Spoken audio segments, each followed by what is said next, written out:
This is an operating routine that you can use to run your business, whether you're an independent trainer, solopreneur, got a big team, whatever it might be.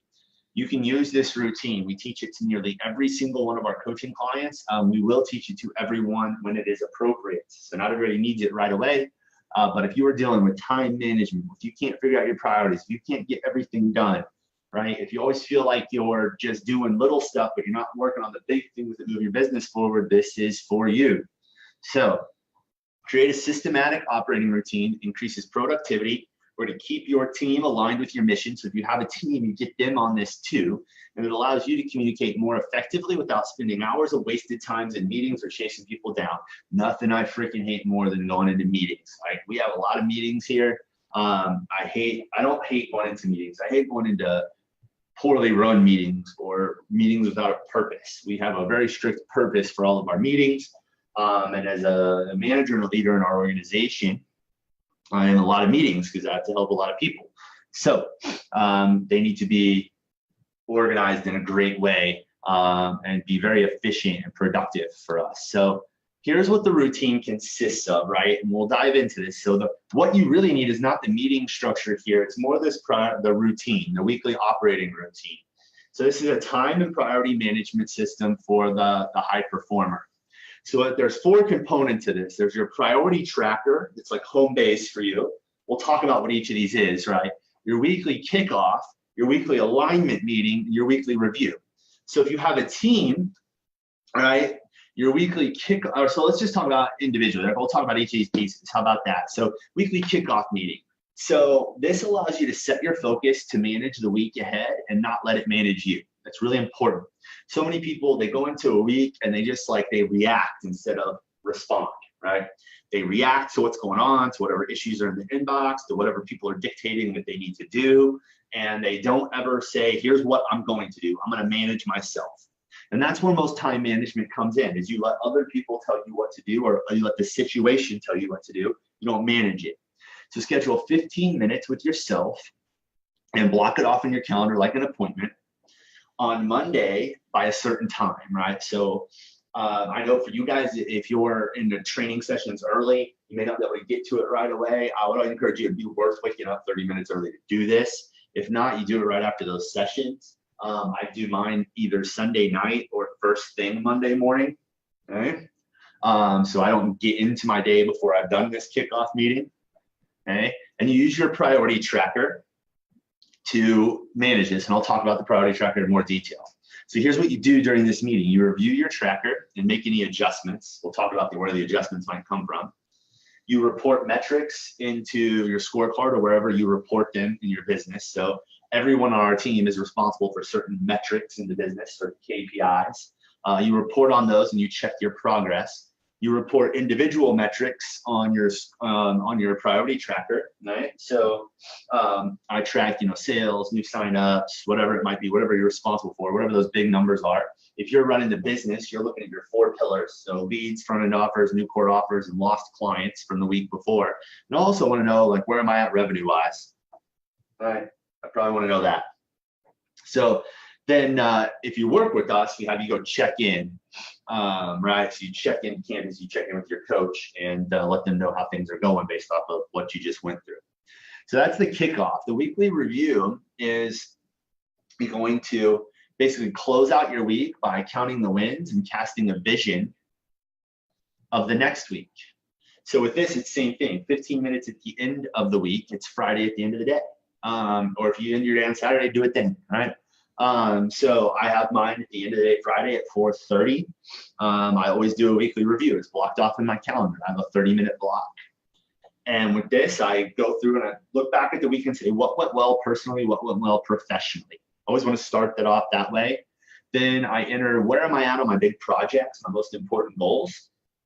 And where am I at there? What are my next steps? So what do I need to be looking at for next week? What do I need to do to stay on track to get that done? What updates do I have? Are there client highlights, personal highlights, team highlights, things that other people need to be aware of, all right? Then I go through and I look at my priorities for the next weeks and I plug them into the respective days. So I say, okay, I've got 4 or 5 priorities for next week. Where am I going to do them? I got to block that time off. Okay. Then I start to finalize my schedule for next week. So I start to plug those things into my calendar. Okay. And so you have that as your weekly review. And then finally, the weekly alignment meeting. This is regular scheduled meeting that you have once a week with yourself if you're just a solopreneur, or with your entire team if you have a team. During this meeting, what you're doing is you're getting everybody on the same page so that they're all working towards the same goal. That's what alignment is, that everybody's efforts are all moving in the same direction. So you report on rock status. So your big projects, you report on that. Am I on track or off track? And if I'm off track, how do I get on? Okay. You report your KPIs and your key numbers from your scorecard. So where are we at on our progress to goal for the month or for the quarter or for the week, right? For leads, new FEOs, new COs, lost clients, revenue, any other key metrics that you need to be tracking, right? And then you report it on previous week's to-dos. So you hold people accountable for what they promised they would do last week. It came out of this meeting. Hey, did you get this done? You give a quick update on any priorities in the business. Then you follow up on any other prior to-dos that didn't get done. And then you go to work on figuring out, what do I need to do strategically? What are the problems, or what are the opportunities we need to look at in the business and solve? So you go through and you say, all right, here's what's going on. This is the things that are going on in our business. This is where we're off track. And you solve those problems in this meeting. So if you're just by yourself, this is great time for strategic planning. You block it off like an appointment, and you spend time and you make this time to work on the most important things for your business. If you have a team, now you get everybody together and you get to get feedback and you get everybody to work together. Now you don't have to come up with all the solutions in this meeting, but you do need to at least get started and know who's responsible for solving the problem. Okay. And then after that, you track any to-dos that need to come out of that to make progress for the next week. And you track those down, and then you're off to the races again and on to your week. You do those to-dos whenever you need to, and you report back in on next week. And this routine goes over and over again. So this is a little bit what it looks like, right? Starts with your priority tracker. We'll cover what that is in a little bit. You go to your kickoff, then to your weekly alignment meeting. You take the information from your kickoff to that. Whatever comes out of the alignment meeting, you do and take into your review. Did I get that done? What do I need to do next week? You plug that into your priority tracker, and then use your priority tracker to keep the kickoff. And you do this cycle every week. Monday's kickoff, weekly WAM, Friday review. Always have my priority tracker running at any given time. Like you'll notice our team, we're always walking around with binders or our priority trackers that are printed out. And we've got those by our sides at all times because that's what we're working on. That's how we manage ourselves.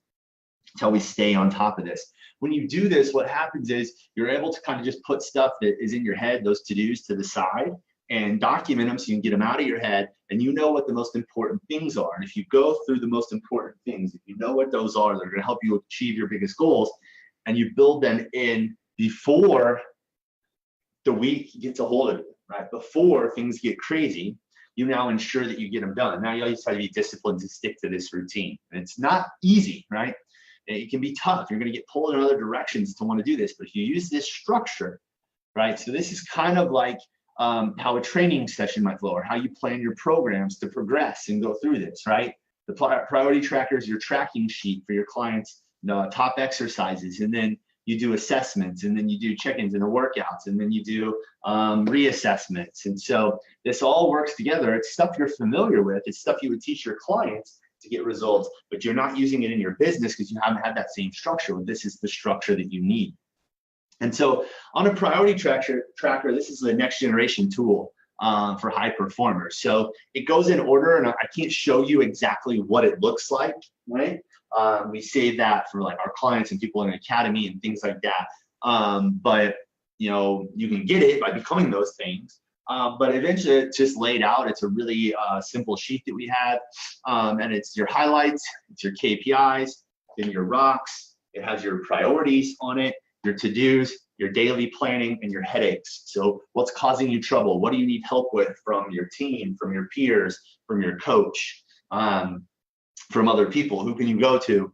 And so you're documenting all of this stuff, and you're keeping this all there so that it's in one place, and you can always keep it top of mind. And you're controlling your time, you're controlling your priorities now, you're managing your calendar, not letting other people do that for you, right? And we have a unique structure that we use for this, and it's laid out in a very strategic way for this. But your priority tracker, if you're going to use this concept, right, and you're not using ours, then you need to have these things in them for certain. But if you just implement that weekly operating routine, so this here, right, if you did this alone and you just kind of winged the priority tracker thing, right, you still get great results, right?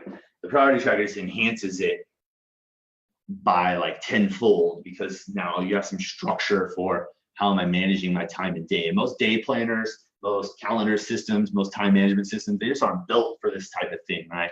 So we built one for our needs that support our system for doing things. So, you know, somebody that's a monster with their time and keeps track of their priorities, it's just like a crazy monster work ethic person too, is William Savoy here. Now, William started working with us back way before 2015. You can see here he was like about $7,000 a month in 2015. As of January this year, he was over 35K. He's probably way further past that now. But William uses stuff like this. He implements our systems, he uses our weekly review. He's expanded his team. He's got 2 facilities now. And he uses this to train his team, implement systems, do all this fun stuff, right? So this is the power of this stuff, right? He went from $2,000 a month, and I have a video from William where he said, you know, before I started working with Fitness Revolution, I was having to go and donate plasma on some weeks to pay my bills. And so he went from about $2,000 a month in his business to over 35K and multiple locations, and he's a rock star, just a go-getter. But the thing is, like, he was motivated to do the work and he was disciplined with it. He just leveraged our systems to make this easier, right? And that's why he made such fast progress with this. And one thing you'll notice is we don't cover stuff in here. I'm not going to show you the 3-month $2,000 to $35,000 a month person, right? Because that's just hyperbole, right? Those people probably can't sustain that. They probably didn't sustain that. It's probably going to break things in their business. It's probably not good for their business, to be honest with you. So we show you this, like, it's a very steep growth curve, but it happens over time. And William's got a sustainable business that he can keep growing.